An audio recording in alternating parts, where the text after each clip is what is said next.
If you've ever been pantsed, you know it's not one of your better days. But you get to turn the tables in Akiba's trip, Undead and Undressed. Akiba's Trip, Undead and Undressed is an action-adventure JRPG-ish game that was originally released for the Vita and PS3, with a cleaned-up version released for PS4 and PC. This is the third game in the series and the sequel to Akiba's Trip on the PSP, as well as the first game to reach Western audiences who may or may not be ready for what awaits.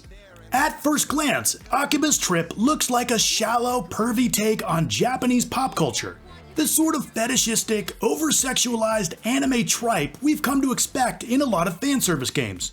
Not that I'm complaining, I love tripe, but in this case it's actually a pretty clever mask.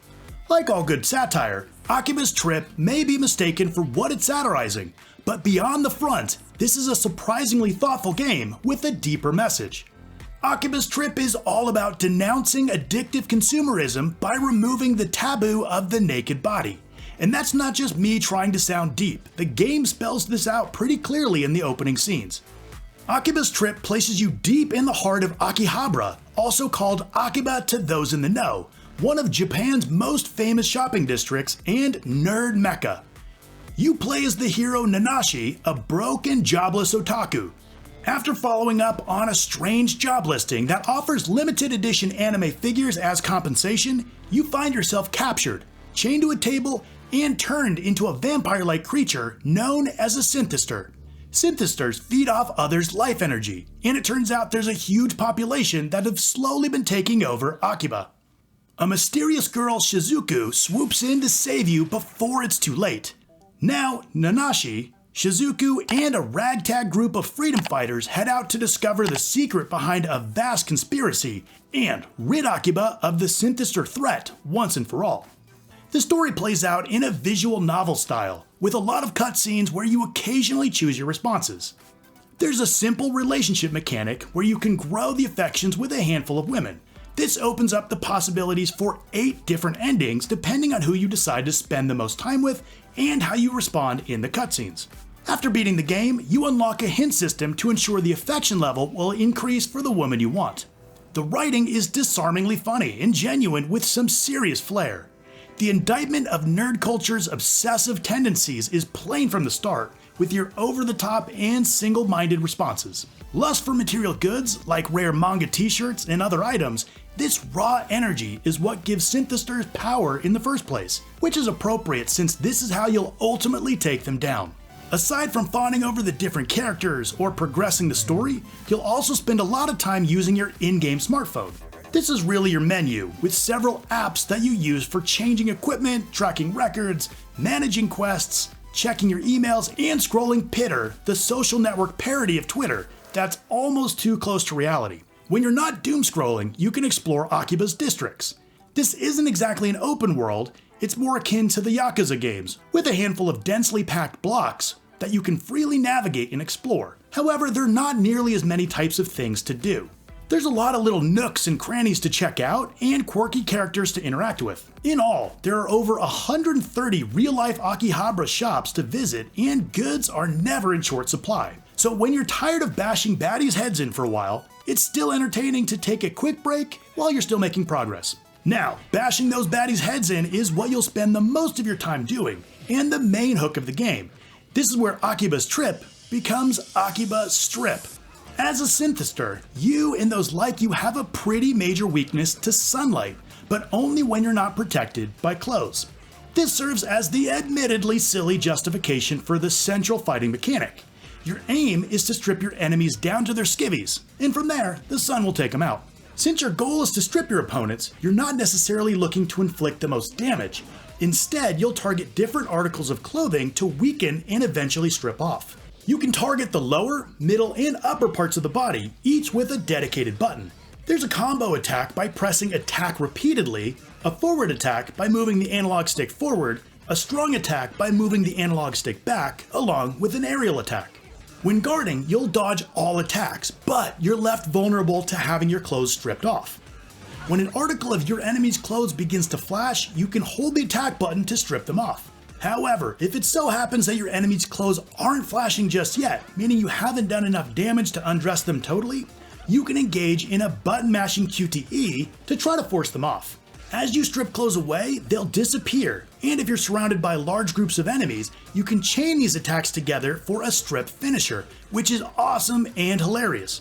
Once you get this down, you'll be burning through Akiba's trip in no time. As you progress, you'll come across bigger and better weapons for dispatching your most dreaded foe, clothes, such as boxing gloves, swords, laptops, and other strange knickknacks that you usually don't see in these types of games.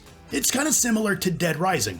There's a clunky flow to the fighting that's hard to get down, and without a lot of mechanical depth, the similar feeling battles start to get repetitive over time. As you level up, you'll get a general increase in your stats, health, strength, and so on. But the more that you strip each individual type of clothes off, the more your strip skills will increase for that type. The higher the strip skills, the easier it is to tear those articles off. It's impressive that Akiba's trip makes stripping down enemies feel so funny and liberating rather than strictly voyeuristic. The enjoyment in seeing your goofy characters smacking people around with a keyboard and then stripping off their fashionable wares definitely outlasts the shallow mechanical depth. The presentation for Akiba's trip was a mixed bag for me. At times, it looks great. The character models, while simple, show a lot of personality, particularly in the silly animations, like when an article of clothing is stripped away and their shame gets the better of them. The anime-inspired cutscenes have an art style that bounces between really expressive and detailed to something akin to the visuals in an early Flash game. Throughout, there were a lot of muddy textures, although you'll have to give this a bit of a pass considering the platforms it was originally developed for. On the other hand, the frame rate was solid, and while there was a decent number of loading screens, the load times were short. The localization is spot on, with punchy dialogue and even fantastic voiceovers that make the game entertaining even when the battles themselves start to wear on your nerves later in the game. It's a perfect complement to the soundtrack, which is a thumping mix of techno, house, and electronica that gets you moving in and out of battles. As a character customization fiend, I was happy to see that while the game focuses so much on tearing clothes off, there's a lot of options for putting clothes and more on. You can think of your clothes as your armor, each with their own set of stats. As you change your clothes, not only do your stats change, but so does your look. You can change your headgear, shirts, pants, and even underwear. But it doesn't stop there. You can also change your walking style. I don't think I've ever seen that before. And you can even change your stripping style. Now I know I've never seen that before. And things really open up the more you play. At about the halfway point, you can change some of your companions' clothes. However, most of the customization isn't unlocked until your second playthrough, and depending on which ending you get, different options will be available. Eventually, you'll have additional options for character models, voices, skin color, and more. While it certainly wasn't the most comprehensive customization, it felt flexible and pretty unique. There were a few other interesting features to help you get the most out of this game. For example, the Toy Box mode unlocks every item in the game from the start, but disables trophies. This is a welcome addition if you just want to see everything the title has to offer without investing dozens of hours into earning it. Meanwhile, the visual editor is almost overkill in how many options it has to adapt the look of the game. You can choose to darken the outlines of objects, for instance, so that it has more of an anime feel, or even adapt the color scheme of the world. This is a fun option to mess around with, even if it's only a brief distraction. Finally, the more experimental options come from the live streaming features.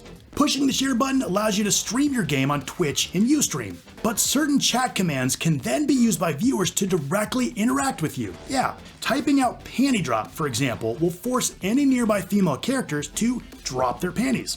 An inappropriate addition for sure, but it's there because Japan. It's not going to do much for you if you're not into broadcasting your games, but it can lead to some enjoyable back and forths between you and your viewers if you are. The amount of time you get out of this game will vary wildly from person to person.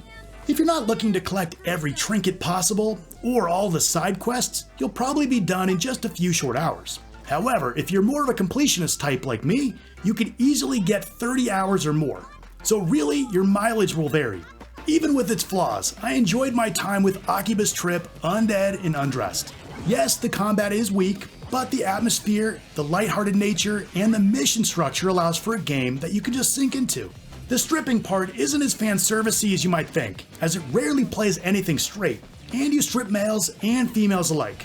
So, if you're open to quirky, uniquely Japanese games, satisfied by simple brawler mechanics, someone who doesn't need a million things to do and can get lost in a simple and goofy story with a simple and goofy loop, then I recommend you give this a shot. After all, there's almost nothing else on the market quite like it.